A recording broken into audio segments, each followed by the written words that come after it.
Me corría el rímel por la cara, y aún tenía la camiseta interior de Daniel metida en el bolso cuando vi a Marcos parado en el portal, mojado por la lluvia y con la bolsa del pan aún en la mano. Eran las 22:47. Me acuerdo porque justo cuando vi su cara, mi móvil vibró con un mensaje que ni me atreví a mirar. Lo metí al fondo del bolso, al lado de la ropa interior arrugada y el perfume que no era mío.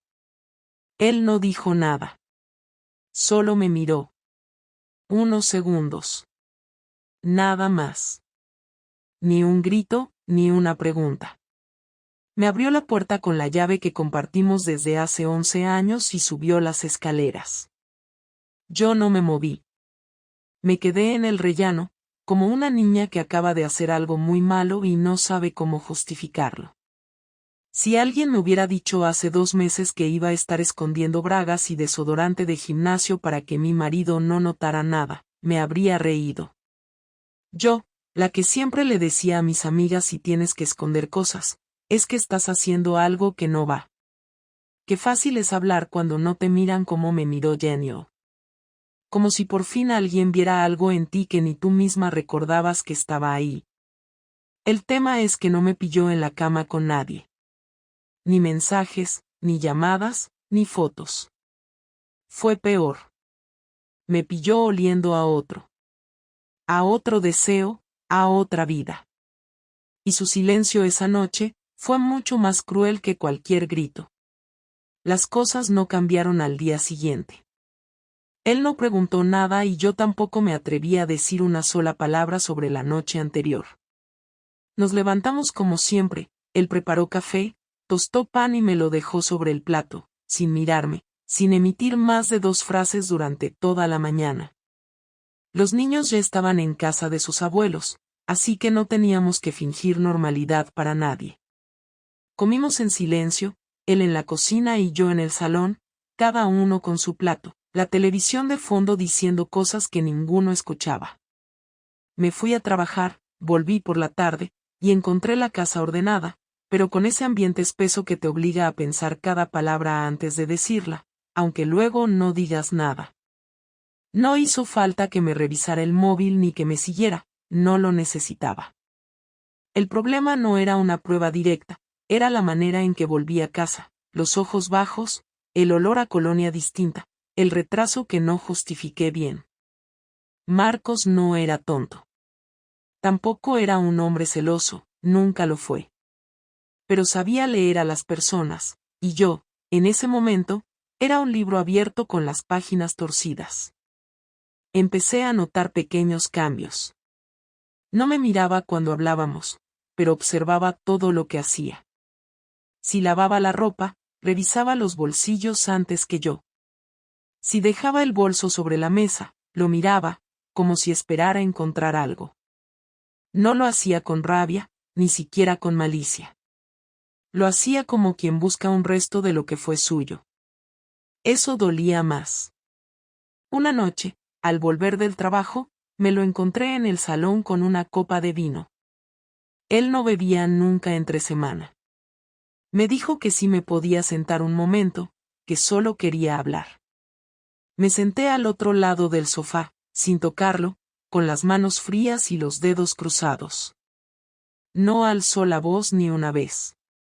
Me preguntó si estaba con alguien. Así, directo.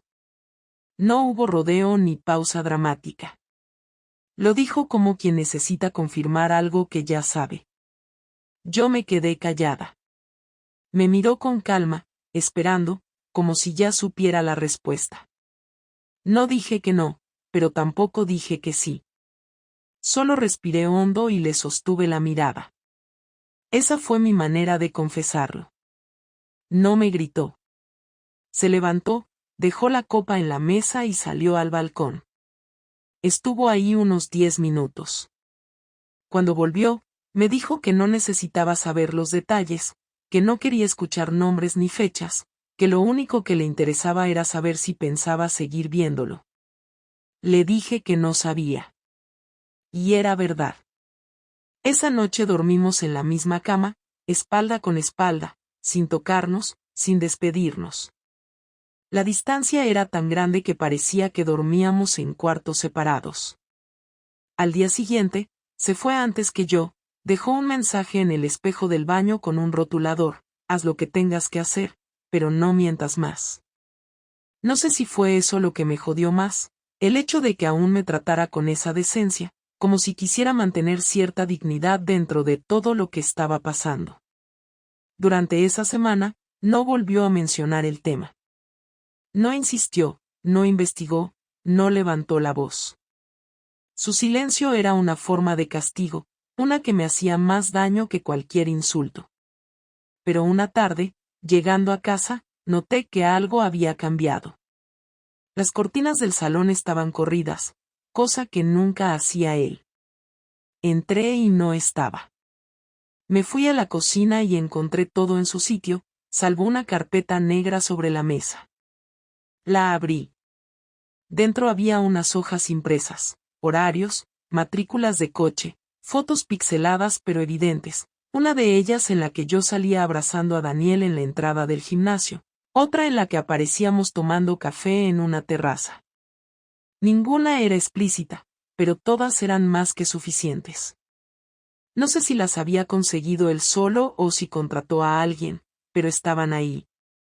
No me había preguntado nada porque ya lo sabía todo.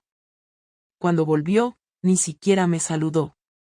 Fue directo a la ducha, después se encerró en el dormitorio. Esa noche, cuando entré, ya estaba acostado, de espaldas. Me senté en la cama y le dije que lo sentía, que no sabía cómo habíamos llegado a eso, que yo tampoco lo había planeado. Se dio la vuelta y me miró fijamente.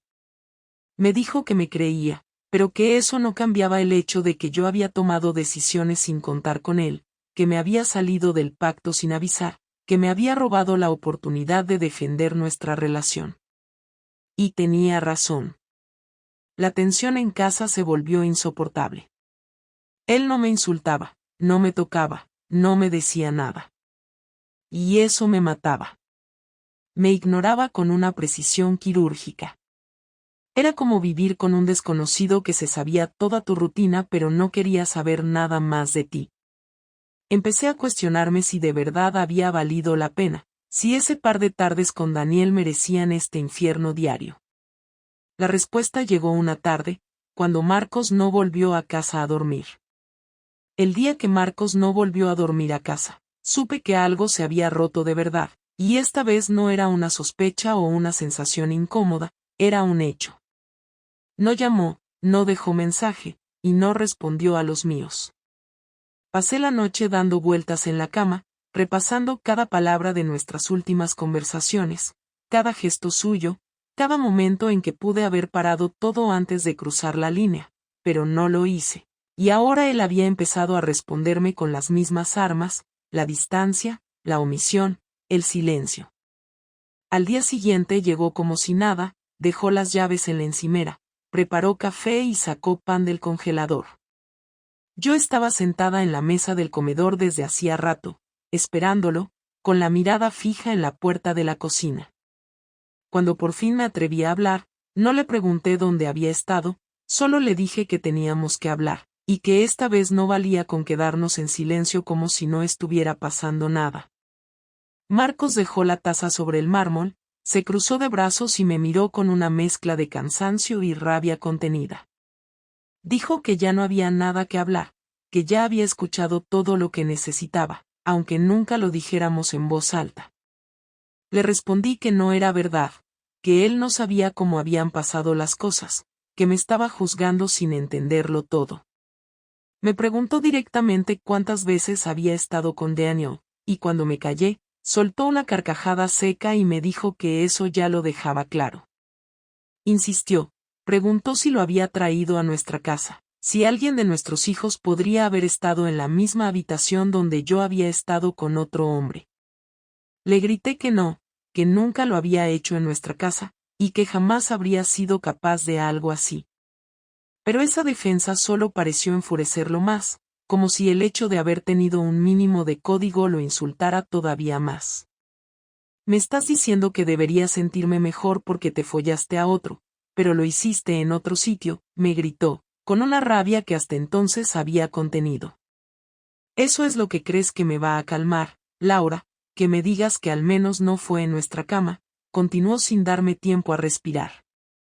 Yo intenté explicarle que no fue algo premeditado, que todo se fue dando poco a poco, que me sentía vacía y que con Daniel me sentí viva de nuevo, escuchada, vista. Me interrumpió golpeando la mesa con la mano, se levantó bruscamente y me dijo que dejara de repetir lo mismo, que eso ya lo había escuchado en todas las películas, que si me sentía vacía debía haberlo dicho antes, no haber ido corriendo a llenarme con alguien más. La discusión escaló rápido, sin pausas, sin respiros. Le dije que él también se había alejado de mí, que hacía meses que no me miraba como antes, que no se interesaba por mí como mujer.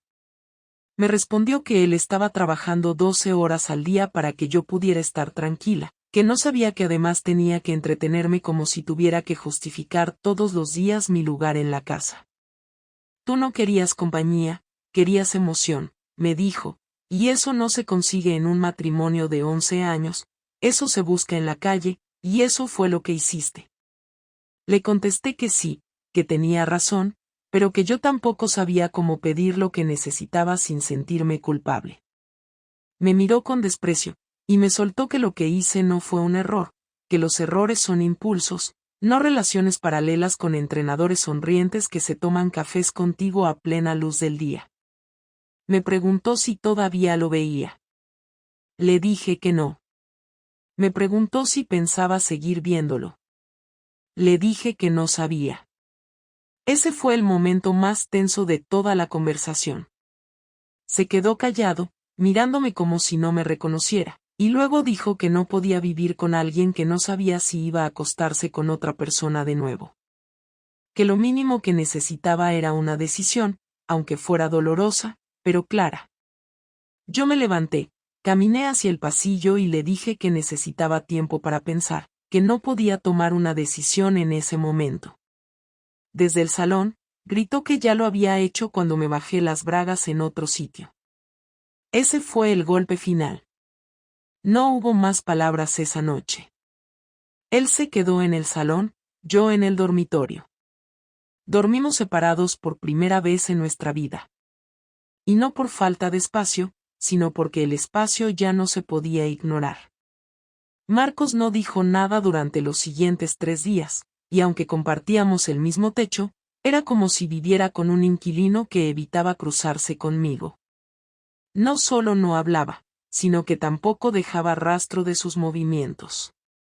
Entraba, salía, se duchaba, comía, todo sin emitir más que los sonidos inevitables del uso cotidiano de la casa. Yo intenté hablarle un par de veces, no para justificarme, ya no me quedaban argumentos, sino para saber qué estaba pensando, que venía después. Pero él no respondía nada más allá de monosílabos secos, y su forma de mirarme era como si hubiera aprendido a ignorarme con una facilidad que dolía más que cualquier discusión. Pensé que, con el tiempo, la tensión iría bajando, que quizá, con el desgaste, él soltaría algo, pero no fue así. Él estaba esperando su momento, y yo no lo vi venir. El viernes por la noche, regresó a casa más tarde de lo habitual, con una calma inquietante. Había comprado una pizza, una botella de vino, y 2 copas nuevas, algo que jamás hacía sin motivo. Me dijo que teníamos que hablar, pero con una voz que no usaba desde hacía semanas, una voz amable que parecía prestada. Me senté con cuidado en la mesa, sin saber si era una trampa emocional o el comienzo de una tregua. Me sirvió vino, cortó la pizza y habló de forma directa, como si estuviera leyendo una lista de instrucciones que ya había memorizado. Esta semana pedí vacaciones, toda la semana que viene no voy a ir al trabajo, dijo sin apartar la vista de su copa. Necesitaba tiempo para resolver cosas. Y lo he hecho. Le pregunté a qué se refería y me dijo que ya lo vería, que prefería que yo lo descubriera sola. Intenté sacarle más información, pero no dijo nada. Me dejó ahí sentada, con la copa en la mano, mientras se iba al dormitorio con su plato. A la mañana siguiente entendí todo. Me desperté con el sonido de un coche arrancando. Miré por la ventana y vi que su coche seguía en la cochera, pero uno diferente salía de la casa. Era el de una empresa de mudanzas. Bajé y vi la puerta del trastero abierta, cajas apiladas, y varios objetos personales que él había guardado durante años, libros, herramientas, incluso fotos de nuestras vacaciones. Él estaba de pie, apoyado en la puerta del garaje, hablando con los dos trabajadores como si llevaran semanas organizándolo todo. Cuando me acerqué, me dijo que no hacía falta que lo ayudara, que todo estaba controlado. Le pregunté si se iba a ir, y me dijo que no, que yo era la que se iba. Me reí, pensando que era una reacción de rabia, pero él abrió una carpeta y me mostró un contrato de alquiler, firmado por mí. Al principio no entendí nada, hasta que vi la dirección, el número del DNI y mi firma. Es falsa, dije, y él sonrió con una calma que me heló la sangre. No lo es. Lo firmaste digitalmente cuando me diste acceso a tu correo. Solo tuve que reenviar el contrato al administrador y pagar la entrada. Está a tu nombre.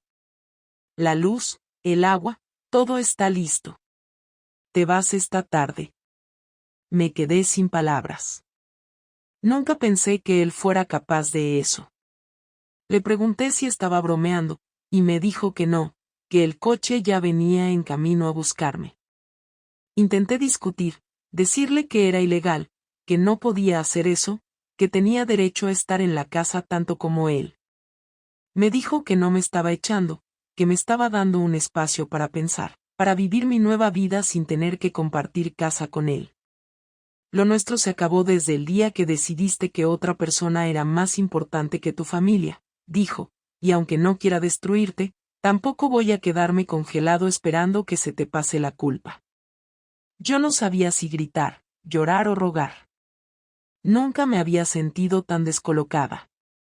La idea de salir de la casa sin haber podido recomponer nada, sin explicaciones a nuestros hijos, sin haber sido escuchada de verdad, me parecía injusta, brutal, humillante. A las 5 en punto, el coche llegó. Una furgoneta blanca con el logo de una empresa de transporte local. El conductor bajó y preguntó por Laura Gutiérrez, con mi nombre completo, como si fuera cualquier cliente.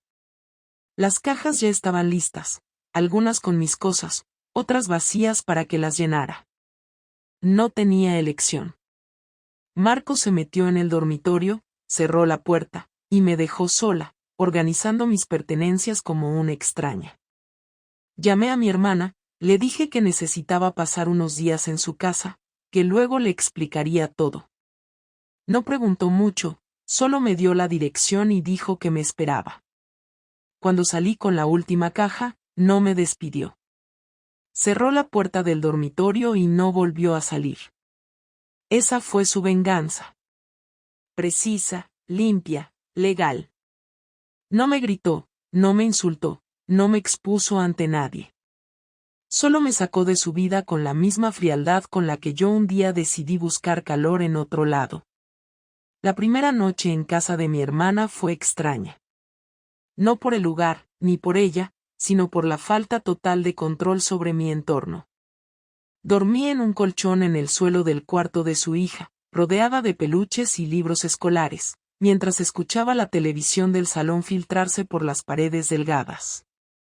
No pude cerrar los ojos en toda la noche. Pensaba en la forma en que Marcos me había desplazado sin levantar la voz, sin escándalos, sin amenazas. Me dio exactamente lo que merecía sin necesidad de caer en lo evidente. Eso me dolía más de lo que podía admitir en voz alta. Mi hermana me preguntó si quería hablar del tema, pero le dije que no podía todavía, que solo necesitaba unos días. Ella respetó eso, aunque no dejaba de observarme en silencio cada vez que me cruzaba con ella en el pasillo o cuando me quedaba quieta demasiado tiempo mirando el móvil sin escribirle a nadie. Pasaron 5 días antes de que Marcos me llamara. Fue un miércoles a las 8:12 de la mañana. Me despertó el tono del móvil vibrando en la alfombra. Dudé en contestar, me quedé mirando la pantalla hasta que dejó de sonar. 2 minutos después, volvió a llamar. Esta vez lo atendí. Me saludó con un hola seco, y me dijo que quería hablar en persona. No para discutir, ni para reabrir nada. Solo para cerrar lo que quedaba pendiente. Acordamos vernos en una cafetería a medio camino entre su casa y la de mi hermana.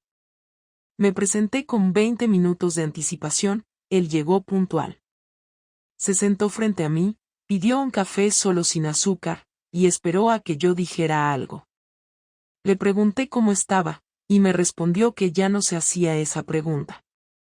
Me dijo que había hablado con los niños, que les había contado que habíamos decidido darnos un tiempo, que no quería meterlos en los detalles porque sabía que acabarían sabiendo la verdad por otras vías. Le agradecí que no les hubiera dicho todo, y él se encogió de hombros y me dijo que no lo hizo por mí, sino por ellos. Después me preguntó si seguía viendo a Daniel. Le dije que no había vuelto a hablarle. No me creyó, y lo supe por la forma en que miró hacia la ventana, como si la respuesta no le interesara. Le insistí, le dije que no tenía sentido mentir a esa altura. Me miró fijo a los ojos y me dijo que eso era lo que decía la gente cuando ya había mentido suficiente y necesitaba recuperar algo de dignidad. Quise explicarle lo que me pasaba, lo que me había pasado durante todos esos meses previos al desastre, pero me interrumpió. Me dijo que no estaba ahí para escuchar razones, que eso ya no le importaba. Que si yo necesitaba justificarme, lo entendía, pero que no iba a ser él quien se sentara a escuchar mi relato para validar lo que había hecho. Que eso lo resolviera yo sola, con quien quisiera, pero que él ya no tenía por qué cargar con mi culpa. Le dije que no buscaba su perdón, que solo quería entender si había alguna posibilidad de reparar algo, aunque no fuera volver. Me dijo que no había nada que reparar. Que el daño estaba hecho, y que aunque el tiempo pudiera aliviar algo, no iba a cambiar la estructura de lo que habíamos vivido. No quiero vivir con alguien a quien tuve que sacar de casa para que entendiera lo que me hizo, dijo, y no supe qué responder. Pasamos un largo rato en silencio. El camarero vino 2 veces a preguntar si queríamos algo más. Yo solo había tomado medio sorbo de mi café, que ya estaba frío. Le pregunté si pensaba divorciarse, y me dijo que sí, que ya había hablado con un abogado. Que lo haría sin arrastrarlo más de la cuenta, que me iba a pasar los papeles en cuanto estuvieran listos. Le pregunté si tenía prisa, y me dijo que no era prisa, que era necesidad. Que necesitaba cerrar una etapa antes de que el rencor se convirtiera en rutina. Me ofrecía colaborar en todo lo que hiciera falta. Me dijo que lo agradecía, pero que no era necesario. Que ya se había ocupado de todo. Como siempre. Antes de levantarse, sacó una hoja doblada del bolsillo. Era una lista. Nombres de cuentas, claves, acceso al banco, recordatorios de pagos, hasta la fecha de la próxima revisión del coche. Todo lo que durante años compartimos y que ahora él me entregaba como si fueran instrucciones para cuidar de algo que ya no era suyo. Me dijo que me lo daba porque no quería que nadie dijera que él me dejó sin saber cómo seguir. Esto no es por ti, es por lo que fuimos, me aclaró. No dije nada. No podía. Solo asentí. Cuando se fue, me quedé sola en la mesa durante casi 1 hora. No lloré. No envié mensajes. No llamé a nadie. Solo estuve ahí, mirando el papel que tenía en la mano, pensando en cómo habíamos llegado hasta ese punto sin darnos cuenta. Él tenía razón. Ya no quedaba nada que hablar. El divorcio se firmó 1 mes después sin complicaciones, sin disputas por propiedades, sin juicios prolongados ni escenas dramáticas. Él entregó todo lo que dijo que entregaría, dejó los papeles listos, y apenas intercambiamos 3 correos electrónicos y una llamada breve con el abogado en la que ambos dijimos que no teníamos nada más que agregar. Fue tan limpio que parecía un trámite más de la vida, una formalidad como cambiar de contrato telefónico o dar de baja una cuenta bancaria. Cuando recibí el último sobre con la resolución definitiva y los documentos de cierre, lo abrí en silencio en el comedor de la casa de mi hermana, y lo guardé sin decirle nada. Ella lo supo por mi cara. No preguntó. Solo sirvió 2 cafés y se sentó conmigo. Tomamos el café en completo silencio. Después de eso, intenté volver a trabajar con normalidad, pero me resultó complicado. Estar en la misma oficina, con la misma rutina, sintiéndome como una pieza fuera de lugar, se volvió una tortura diaria. Pedí un traslado a otra sede, en Málaga, donde vivía una amiga de la universidad que me ofreció un cuarto por unos meses. No era una gran ciudad, pero al menos no estaba en Sevilla, donde cada calle me devolvía una escena, una frase, una versión anterior de mí que no soportaba ver. Me mudé con 2 maletas, sin muebles, sin fotos, sin planes. Empecé a trabajar en un nuevo entorno, con gente que no sabía nada de mi vida, y por un tiempo eso me dio algo de aire. Durante las primeras semanas me sentía como si estuviera esperando que algo cambiara. No sabía qué. No esperaba que Marcos volviera, no había espacio para eso. No esperaba volver a ver a Daniel, a quien había bloqueado definitivamente sin explicación. Simplemente esperaba algo, quizá una señal de que todo lo que pasó tenía algún tipo de sentido. Pero no llegó. Y con el tiempo entendí que no iba a llegar nunca. Que no siempre hay explicaciones. Que a veces las cosas se rompen sin que nadie tenga la fuerza para evitarlo. Me lo repetí tantas veces que terminó por dejar de dolerme. Un día, mientras revisaba unos archivos en la oficina, me encontré pensando en lo que habría pasado si hubiese hecho las cosas de otra manera. Si hubiese hablado con Marcos antes de actuar, si hubiese tenido el valor de pedir ayuda o de reconocer mi frustración en vez de buscar un escape. Pero no tenía sentido. No existía ese camino alternativo. Lo que hice, lo hice. Y el precio lo pagué con cada gesto perdido, con cada silencio prolongado, con cada mirada que ya no volvería a ver. Entendí que, por más que uno quiera aferrarse a la culpa como forma de castigo, llega un punto en que hay que soltarla si se quiere seguir viviendo con algo de paz. Después de 4 meses, volví a hablar con los niños. Ellos nunca me preguntaron directamente qué pasó. Sospechaban, claro, eran mayores de edad y no eran ingenuos. Pero lo manejaron con una madurez que me avergonzó. Me dijeron que me querían igual, que no estaban para juzgarme, pero que necesitaban tiempo para adaptarse a la nueva realidad. Yo lo entendí. No pedí más. Solo agradecí que no me hubieran dado la espalda por completo. Poco a poco, empezamos a reconstruir una relación distinta, más adulta, con menos expectativas y más honestidad. Un sábado, ya en primavera, decidí llamar a Marcos. No por nostalgia, no con la intención de arreglar nada, sino para decirle algo que no le había dicho antes. Me atendió al segundo tono, sin sonar sorprendido. Le dije que sabía que había destruido algo irrecuperable, que no esperaba comprensión, pero que quería agradecerle por no haberme hecho daño cuando estaba en sus manos hacerlo. Que su manera de reaccionar, aunque me doliera, me había enseñado más que cualquier otra cosa. Él se quedó en silencio unos segundos, luego me dijo que él también había aprendido. Que si algo le quedaba claro era que uno no puede sostener a otra persona si esa persona ya no quiere estar. Y que, por mucho que uno dé, hay batallas que no se pueden ganar. No hablamos más de lo que pasó. Nos despedimos con un cuídate mutuo y cortamos. Fue la conversación más humana que tuvimos desde que todo explotó. Ahora vivo sola, en un piso pequeño cerca del centro. Trabajo, salgo a caminar por las tardes, a veces veo a mi amiga, a veces no. No he vuelto a estar con nadie. No porque tenga miedo o porque no quiera, sino porque todavía no me interesa. No busco redención en otra persona. Tampoco tengo prisa. Si algo he entendido es que no se puede construir nada sólido desde la urgencia.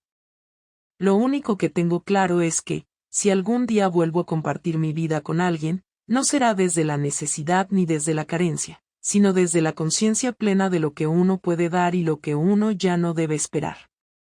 Este no es un final feliz. Tampoco es trágico. Es simplemente el final que tocó. Y con eso, por primera vez en mucho tiempo, estoy en paz.